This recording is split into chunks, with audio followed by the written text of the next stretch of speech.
I hop on my bike and head out of town, not really knowing where I'm going, just following the coast. I get a photo opportunity at South Australia's most southerly point, only 3,200 kilometres to Perth, not that far. The coastline was all limestone rock and looked pretty inhospitable for camping. I take a side road, looking for a suitable spot. I go through a series of small towns, Blackfellows Caves, Pelican Point and Carpenter's Rocks. I notice a lot of Aussie flags flying above well-appointed beach shacks. The Aussie dream, a bit of land by the coast, a boat and an aquatic wonderland in which to harvest the ocean's bounty. After the 2005 Cronulla riots, the Aussie flag became a symbol of patriotism. Cronulla is the only suburb in Sydney with beach access by train for the western suburbs. Lebanese gangs clashed with the Anglo-Celtic inhabitants of Cronulla's southern shire. The flag became a symbol of this clash and has since been used by other anti-immigration groups, but I doubt the houses displaying flags here had similar motives. Cronulla was a long way away from these small subsistence fishing villages, and race relations were not an issue in this salt bush backwater.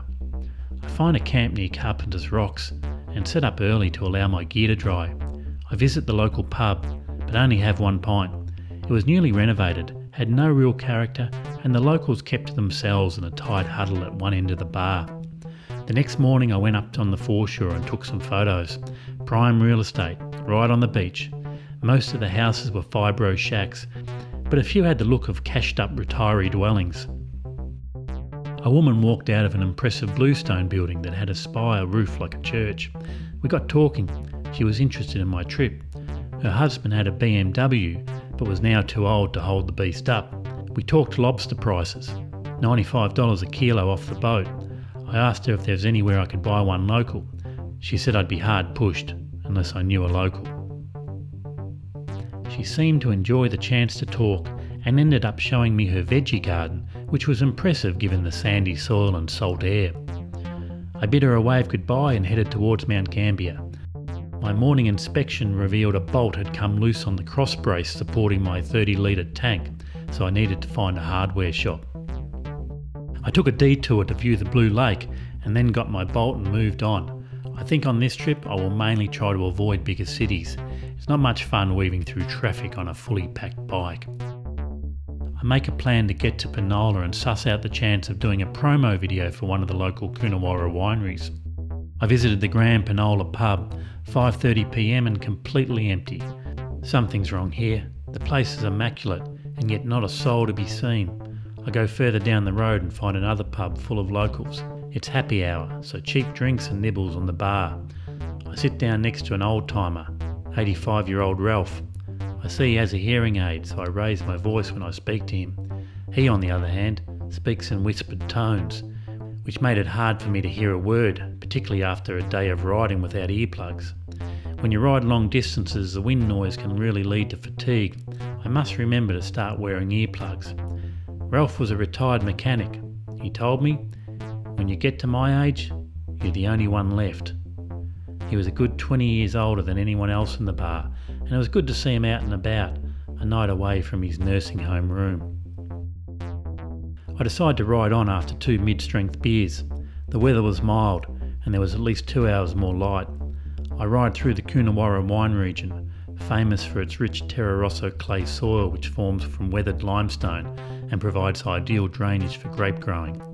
I'd been told the government had spent money on the Barossa this year, so I'd be better visiting there for work. Anyway, a mate was heading to Adelaide, and I decided to meet him at Bordertown and get rid of some gear. I find a campsite at Bull Lagoon. I was supposed to prepay online, $9 for a day pass and $9 to camp. $18 and no shower? A little rich, I thought. It seems the days of free camping are a thing of the past. Bloody itinerant bikers. Free as a bird, camp where you stop. Cheek of you. I wake up early and decide to head off into a light fog. I planned on visiting the Narracourt Library that morning to check up on a few things. My mate who was supposed to meet me in Bordertown was now not leaving till later, so I wasn't sure what to do.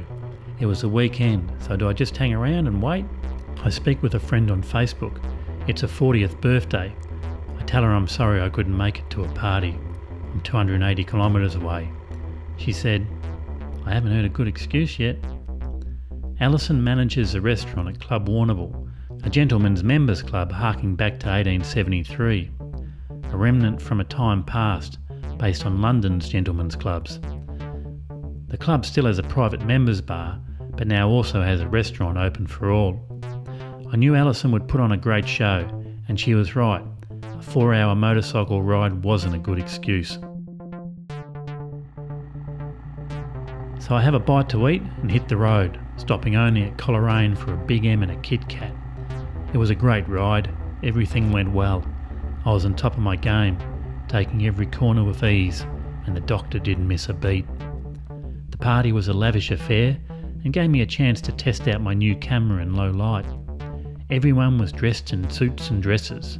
I only had one pair of clean shorts, so it was formal upstairs with a freshly ironed shirt, and party downstairs with shorts and work boots. Alison didn't mind. She was happy I could make it.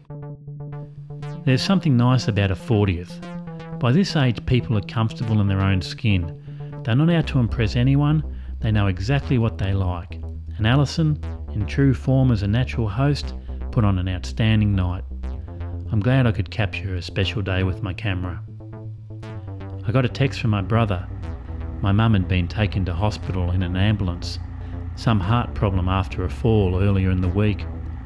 I decided the next day to ride back to Ararat, exactly where I started a week earlier.